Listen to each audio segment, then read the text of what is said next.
এই দুনিয়ার জীবনে আপনার দুনিয়ার বাড়ি গাড়ি টাকা পয়সা রিজিক ব্যবসা বাণিজ্য স্ত্রী সন্তান এগুলোকে নিয়ে এত বিচলিত হওয়ার কিছু নাই। আপনার আমার তাকদিরে যা লেখা হয়েছে এর একটা দানা আপনি বেশি খেয়ে পৃথিবী থেকে যাবেন না। আর আপনার আমার রিজিকে যা আছে তার এক চুল রেখে আপনি দুনিয়া থেকে যাবেন না। এটাই চূড়ান্ত সত্য কথা।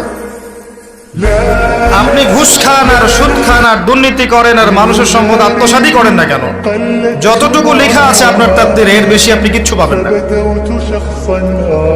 আর আপনি হালালে থাকার জন্য যতই কষ্ট করেন, হালালে আছেন, সবজি বিক্রি করে খাচ্ছেন, আপনি ছোটখাটো ব্যবসা করছেন, মানুষ আপনাকে দাম দেয় না, আন্ডার এস্টিমেট করে, গরিব বলে, ফকির মিসকিন বলে, কিন্তু আপনার তাকদীরে যা আছে আপনি সেটাই পাবেন, এর বেশি আপনি কিচ্ছু পাবেন না।